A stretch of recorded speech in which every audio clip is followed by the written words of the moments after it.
ಎಲ್ರಿಗೂ ನಮಸ್ಕಾರ. ನಾನು ಕಲಾ. ಇವತ್ತಿನ ವಿಡಿಯೋದಲ್ಲಿ ವರಮಹಾಲಕ್ಷ್ಮಿ ತಾಯಿಗೆ ಸೀರೆ ಉಡಿಸ್ಬೇಕಾದ್ರೆ ಅಲಂಕಾರ ಮಾಡಬೇಕಾದ್ರೆ ಯಾವ ರೀತಿ ತುಂಬ ಸಿಂಪಲ್ಲಾಗಿ ನಾವು ಸೀರೆಯಿಂದ ನೆರಿಗೆಗಳ್ನ ಮಾಡ್ಬೋದು ಅಂತಂದ್ಬಿಟ್ಟು ತೋರಿಸ್ತಾ ಇದ್ದೀನಿ. ನೋಡಿ, ಮೊದಲು ಚಾಪೆ ಹಾಸ್ಕೊಂಬಿಟ್ಟು ನಾನು ಈ ರೀತಿ ಸೀರೆನೆಲ್ಲನ ನೀಟಾಗಿ ಬಿಡಿಸ್ಕೊತಾ ಇದ್ದೀನಿ. ಈ ಥರ ಬಿಡಿಸ್ಕೊಳೋದ್ರಿಂದ ನಾವು ಒಬ್ಬೊಬ್ಬರೇ ನೆರಿಗೆಗಳ್ನ ಮಾಡ್ತಾ ಇರ್ತೀವಲ್ಲ, ಅವಾಗೆಲ್ಲನ ಸೀರೆ ಎಲ್ಲ ಇಟ್ಕೊಳೋದಿಲ್ಲ. ಹಾಗಾಗಿ ನಾನು ಸೀರೆನೆಲ್ಲ ನೀಟಾಗಿ ಬಿಡಿಸ್ಕೊಂಡು ಒಂದು ಕಡೆ ಸೈಡ್ಗೆ ಮುಂದಕ್ಕೆ ಹಾಕ್ಕೊಂಡು ಆಮೇಲೆ ಎರಡೂ ಕೈಯಿಂದ ನೋಡಿ ಈ ರೀತಿ ನೆರಿಗೆಗಳ್ನ ಹಾಕ್ಕೊತಾ ಇದ್ದೀನಿ. ಎರಡು ಕೈ ಇರುತ್ತಲ್ವ, ಆ ಬಾರ್ಡ್ರನ್ನ ತಗೊಂಡು ನೋಡಿ ಈ ರೀತಿ ನೆರಿಗೆಗಳ್ನ ನಾವು ಡೈಲಿ ಸೀರೆ ಉಟ್ಕೊಬೇಕಾದ್ರೆ ಎಷ್ಟು ದೊಡ್ಡದಾಗಿ ನೆರಿಗೆಗಳ್ನ ಹಾಕ್ಕೊತೀವೋ ಅಷ್ಟು ದೊಡ್ಡದಾಗಿ ನೆರಿಗೆಗಳ್ನ ಮಾಡ್ಕೊಬೇಕಾಗುತ್ತೆ. ನೋಡಿ ಈ ರೀತಿ ಮಾಡ್ಕೊಳ್ಳೋದು. ನಮ್ಗೆ ಎಷ್ಟು ಬೇಕಷ್ಟು ಮೊದಲೇ ನಾವು ತಾಯಿಗೆ ಎಷ್ಟು ಬೇಕಷ್ಟು ನೆರಿಗೆಗಳು ಬೇಕಾಗುತ್ತಲ್ಲ ಅಷ್ಟು ನೋಡಿಕೊಂಡು ನಾನು ಒಂದು ಅರ್ಧಕ್ಕಿಂತ ಜಾಸ್ತಿ ಸೀರೆನ ನಾನು ನೆರಿಗೆಗಳ್ನಾಗಿ ಮಾಡ್ಕೊತಾ ಇದ್ದೀನಿ. ನಿಮ್ಮ ಕೈಲಿ ಆಗಲಿಲ್ಲ ಅಂತಂದರೆ ಇಷ್ಟು ಒಂದೇ ಸಲ ಮಾಡೋಕ್ಕಾಗಲಿಲ್ಲ ಅಂದರೆ ಒಂದು 5-6 ನೆರಿಗೆಗಳ್ನ ಮಾಡಿಕೊಂಡು ಆಮೇಲೆ ಬಟ್ಟೆ ಪಿನ್ನು ಇಲ್ಲ ಅಂತಂದರೆ ಬಟ್ಟೆ ಕ್ಲಿಪ್ ಇರುತ್ತಲ್ಲ ಅದು ಹಾಕ್ಕೊಂಡು ಮತ್ತೆ ನೆರಿಗೆಗಳ್ನ ಮಾಡ್ಕೊಬೇಕಾಗುತ್ತೆ. ನೋಡಿ ಈ ರೀತಿ ಎಲ್ಲ ಮಾಡ್ಕೊಂಡಾದಮೇಲೆ ಬಾರ್ಡ್ರ್ ಇರುತ್ತಲ್ವ, ಬಾರ್ಡ್ರ್ ತುದಿಯಲ್ಲಿ ನಾವು ಮತ್ತೆ ಸೀರೆನ ಜೋಡಿಸ್ಕೊಬೇಕಾಗುತ್ತೆ. ಈ ರೀತಿ ಜೋಡಿಸ್ಕೊಳೋದ್ರಿಂದ ತುಂಬ ಸೀರೆಯ ನೆರಿಗೆಗಳು ಒಂದೇ ಸಮನಾಗಿ ಬರ್ತವೆ. ನೋಡಿ, ಆ ಬಾರ್ಡ್ರ್ ತುದಿ ಇರುತ್ತಲ್ವ ಅದನ್ನು ನಾನು ಹಿಡ್ಕೊಂಡು ಎಲ್ಲ ನೀಟಾಗಿ ಆ ಕಲ್ಲರ್ ಇರುತ್ತಲ್ಲ ಅದೇ ಕಲ್ಲರಲ್ಲಿ ನಾವು ಈ ಥರ ನೆರಿಗೆಗಳ್ನ ಮಾಡಿಕೊಂಡು ಬಟ್ಟೆ ಪಿನ್ನು ಅಥವಾ ಬಟ್ಟೆ ಕ್ಲಿಪ್ಪಿಂದ ನಾವು ಈ ರೀತಿ ಜೋಡಿಸ್ಕೊಂಡಾದಮೇಲೆ ಸೆಕ್ಯೂರ್ ಮಾಡ್ಕೊಬೇಕಾಗುತ್ತೆ. ಎರಡೂ ಕಡೆ ಇದೇ ರೀತಿ ಮಾಡ್ಕೊಳೋದು. ನೋಡಿ, ಎರಡು ಬಾರ್ಡ್ರೂ ಒಂದೇ ಸಮನಾಗಿದೆ ಆ ಥರ ತೊಗೊಳೋದು. ಆದಷ್ಟು ಹಬ್ಬದ ದಿವಸ ನಾವು ಸೀರೆನ ದೇವಿಗೆ ಉಡಿಸ್ಬೇಕಾದ್ರೆ ಈ ರೀತಿ ತೊಗೊಂಡ್ರೆ ತುಂಬ ನೆರಿಗೆಗಳು ಎರಡೂ ಕಡೆಯಿಂದಲೂ ನಾವು ನೆರಿಗೆಗಳ್ನ ಹಾಕೊಬೋದು. ಇಲ್ಲಾಂತಂದರೆ ಒಂದು ಮೇಲ್ಗಡೆ ಬಾರ್ಡ್ರು ಚಿಕ್ಕದಾಗಿದ್ದು ಕೆಳಗಡೆ ಬಾರ್ಡ್ರು ದೊಡ್ಡದಿದ್ದರೆ ಸೀರೆಯ ಬಾರ್ಡ್ರುಗಳು, ಆವಾಗ ಎರಡು ಕಡೆ ನೆರಿಗೆಗಳ್ನು ಮಾಡೋದಕ್ಕಾಗೋದಿಲ್ಲ, ಒಂದು ಕಡೆದು ಮಾತ್ರ ಮಾಡ್ಕೊಬೇಕಾಗುತ್ತೆ. ನೋಡಿ, ಹೀಗೆ ನೀಟಾಗಿ ಎಲ್ಲ ಜೋಡಿಸ್ಕೊಂಡಾದಮೇಲೆ ನಾನು ಬಟ್ಟೆ ಕ್ಲಿಬ್ಬಿನಿಂದ ಮತ್ತು ಅದನ್ನು ಟೈಟಾಗಿ ಆ ಕಡೆ ಈ ಕಡೆ ಜರುಗ್ದಾಗೆ ಸೆಕ್ಯೂರ್ ಮಾಡ್ಕೊಂಡಿದ್ದೀನಿ. ಮತ್ತು ಮಧ್ಯದಲ್ಲಿ ಸೀರೆನ ನೀಟಾಗಿ ಒಂದು ಕಡೆ ಎಳೆದ್ಬಿಟ್ಟು ಮತ್ತು ಎಲ್ಲ ನೆರಿಗೆಗಳ್ನು ಒಂದು ಬಿಡದಾಗೆ ಜೋಡಿಸ್ಕೊಂಡು ಮತ್ತು ಕ್ಲಿಬ್ಬಿಂದ ಅಥವಾ ಬಟ್ಟೆ ಪಿನ್ನಿಂದ ನಾವು ಲಾಕ್ ಮಾಡ್ಕೊಬೇಕಾಗುತ್ತೆ.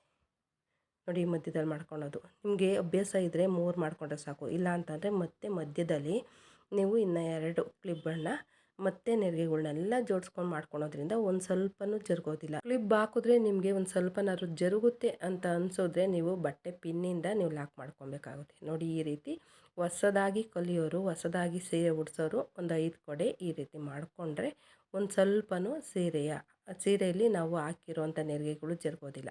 ಈಗ ಒಂದು 3/4 ಭಾಗ ನೆರಿಗೆಗಳ್ನ ಮಾಡ್ಕೊಂಡಿದ್ದಾಯಿತು. ಈಗ ಸೆರಗಿದಿರುತ್ತಲ್ವ, ಸೆರಗನ್ನು ನಾವು ಡೈಲಿ ಯಾವ ಥರ ಸೆರಗಲ್ಲಿ ನೆರಿಗೆಗಳ್ನ ಮಾಡ್ಕೊತೀವೋ ಸೇಮ್ ಅದೇ ರೀತಿ ಅಷ್ಟೇ ಅಗಲದಾಗ ಮಾಡ್ಕೊಬೋದು.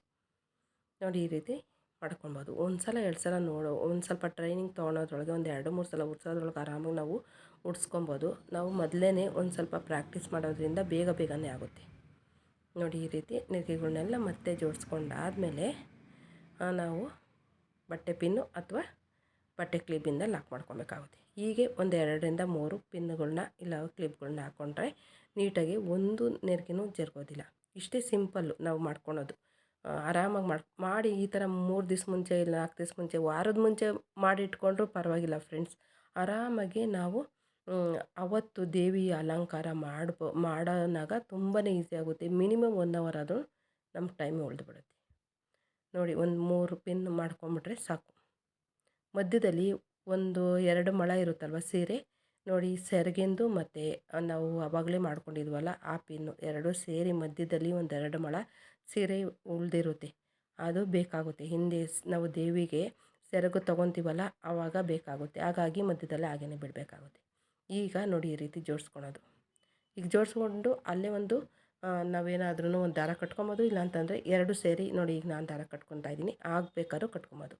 ನಾವು ಮೊದಲೇ ನೆರಿಗೆಗಳ್ನ ಹಾಕಿಟ್ಕೊಂಡಿದ್ದೀವಲ್ಲ ಅದನ್ನು ಈಗ ಸಮ ಮಾಡ್ಕೊಬೇಕಾಗುತ್ತೆ. ಸಮ ಮಾಡಿಕೊಂಡು ಎಕ್ಸ್ಟ್ರಾ ಬಿಟ್ಟಿರ್ತೀವಲ್ಲ ಸೀರೆನ ಅದ್ರ ಮೇಲುಗಡೆ ನೆರಿಗೆಯ ಮೇಲ್ಭಾಗದಲ್ಲಿ ಇಟ್ಕೊಂಡು ನೀಟಾಗಿ ಜೋಡಿಸ್ಕೊಂಡು ಈಗ ಸೆರಗಿರುತ್ತಲ್ಲ ಸೆರಗನ್ನು ಈ ರೀತಿ ಹಾಕ್ಕೊಬೇಕಾಗುತ್ತೆ.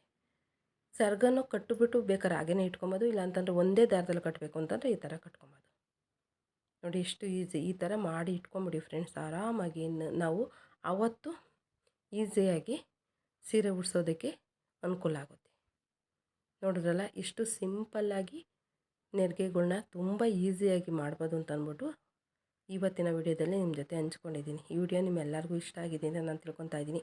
ಹಾಗೆ ನಾನು ಮಾಡಿರೋ ವಿಡಿಯೋ ನಿಮ್ಗೆ ಅರ್ಥನೂ ಆಗಿದೆ ಅಂತ ನಾನು ತಿಳ್ಕೊತಾ ಇದ್ದೀನಿ. ನೋಡಿ ಬಾರ್ಡ್ರು ಎಲ್ಲ ಒಂದೇ ಸಮ ಇಟ್ಕೊಂಡ್ರೆ ಈ ರೀತಿ ಬರುತ್ತೆ, ಒಂದು ಸ್ವಲ್ಪನೂ ಜರುಗಿರೋದಿಲ್ಲ.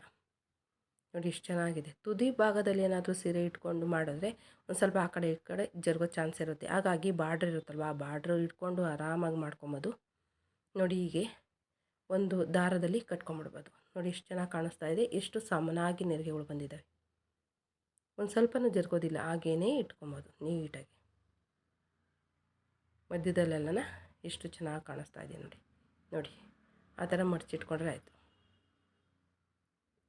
ಈ ಥರ ಮಾಡಿಟ್ಕೊಂಡ್ರೆ ನಾವು ಆವತ್ತು ಉಡ್ಸೋದಕ್ಕೆ ಈಸಿ ಆಗುತ್ತೆ. ಈಗ ನಾನು ದಾರದಲ್ಲಿ ಕಟ್ಕೊತಾ ಇದ್ದೀನಿ. ತುಂಬ ಟೈಟಾಗಿ ಬೇಡ, ಜರುಗ್ದಾಗ ಕಟ್ಕೊಂಡ್ರೆ ಸಾಕಾಗುತ್ತೆ. ಇವತ್ತು ನಾನು ಸೀರೆನ ಹೇಗೆ ಪಿನ್ ಮಾಡ್ಕೊಬೋದು ಅಂತ ಅಂದ್ಬಿಟ್ಟು ನೀಟಾಗಿ ತೋರಿಸ್ಕೊಟ್ಟಿದ್ದೀನಿ. ಈ ವಿಡಿಯೋ ನಿಮ್ಮೆಲ್ಲರಿಗೂ ಇಷ್ಟ ಆಗಿದೆ ಅಂತ ನಾನು ತಿಳ್ಕೊತಾ ಇದ್ದೀನಿ. ಇಷ್ಟ ಆಗಿದ್ದರೆ ಈ ವಿಡಿಯೋಕ್ಕೊಂದು ಲೈಕು, ಶೇರು ಆಗಿ ಕಮೆಂಟ್ ಮಾಡೋದು ಮಾತ್ರ ಮರಿಬೇಡಿ. ಹಾಗೆ ಈ ಚಾನಲ್ನ ಸಬ್ಸ್ಕ್ರೈಬ್ ಮಾಡಿಕೊಂಡು ನನಗೆ ಸಪೋರ್ಟ್ ಮಾಡಿ. ಮತ್ತೊಂದು ಹೊಸ ವಿಡಿಯೋದೊಂದಿಗೆ ಮತ್ತೊಮ್ಮೆ ಭೇಟಿಯಾಗೋಣ. ಹೇಗೆ ಸೀರೆ ಉಡ್ಸೋದು, ದೇವಿಗೆ ಅಲಂಕಾರ ಮಾಡೋದು ಅಂತ ಅಂದ್ಬಿಟ್ಟು ನೋಡ್ಕೊಳ್ಳೋಣ. Thank you.